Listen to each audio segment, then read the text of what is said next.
We will not be bullied. They have tried.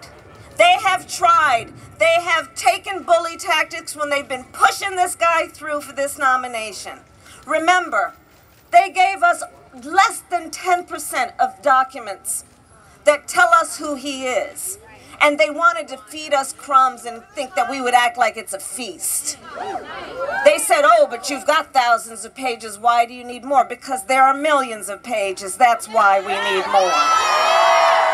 We will not be bullied. We will not be bullied. Then they push this through and they talk about it's a sham. And did y'all check that out? But it was an interesting dynamic. Like, you know, sometimes it's interesting to just sit back and watch what's happening. So someone speaks with such force about it being a sham. And then talking about what his colleagues should and should not do in a threatening manner, like a bully. We will not be bullied.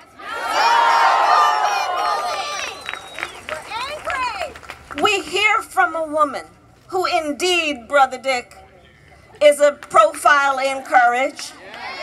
A profile in courage who decided with all that she had at stake in terms of her personal privacy, the sanctity and the safety of her life, she decided she could not know this information and not share it with the people who are in a position to do something about it. Like, let history be clear about this. She didn't say, I want to stand in front of a camera. She said, I'm going to take the civic route. I'm going to get in touch with the member of the United States Congress that represents me.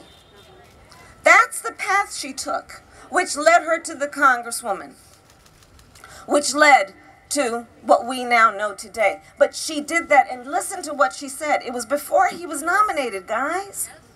She knew he was on that list. And what did she say when she testified? She wanted the White House to know before he got nominated, because they needed to know about this.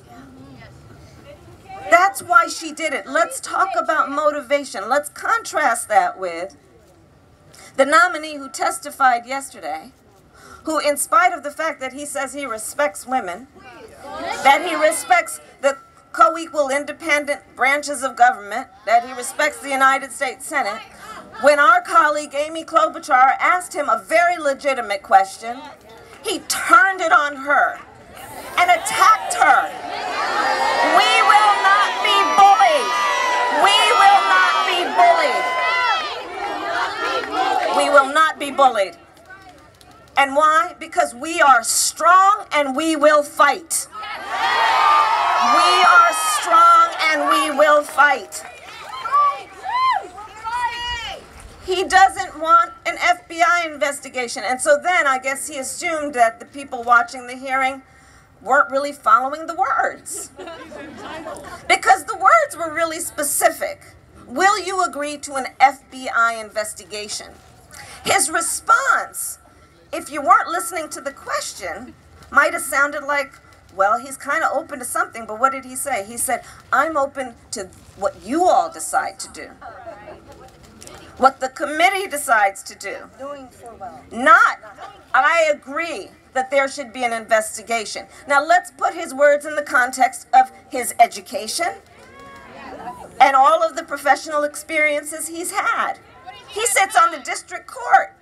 So he knows that the men and women of the FBI are trained, sworn law enforcement. But he don't want to talk to them. He don't want to talk to them. I wonder why. I wonder why. But we will not be bullied into not understanding the difference between his willingness to come before the United States Senate and his unwillingness to go before the FBI for a background investigation so that we can know without any question what happened and what he is capable of doing and being. But he showed his cards. He just kept going. It was interesting. He just kept going yesterday. Because then he had to, you know, it's one thing when you're testifying the first time, and so you kind of got the veneer. And it was all very, you know, it was very appropriate how the first hearing happened in terms of the way people were posturing themselves. But you know, I've been a prosecutor. I actually specialize in sexual assault cases. And let me tell you, there's a jury instruction.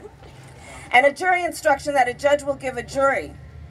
They will say, when you're evaluating the credibility of a witness, check out their demeanor toward the proceedings. So I'm going to ask you, the American public, the jury on this, to check out the disposition of these two individuals to the proceedings. We had Dr. Ford there, who was willing to give everything she's got. She said, how can I help you? I don't need to take a break if you don't need to take a break. She said, I'll take a cup of Coca-Cola instead of a cup of coffee. She said, what can I do to give you more information? Her disposition toward the proceedings was entirely about wanting the American people to know everything she knows without any hesitation. Contrast that with his disposition toward the proceeding, where he accused United States senators of being part of a left-wing conspiracy, as though there is no merit to the allegations that were brought before us. Does he think we are stupid? Well, we will not be bullied. We will not be bullied. We will not be bullied. We will not be bullied. We will not be bullied. We will not be bullied. And the bottom line is this: we are strong. We are strong in the tears we shed, in the pain that we feel about what has been going on, in our disillusionment about what is happening in terms of these processes. The fact remains, guys, we are strong. And we will fight.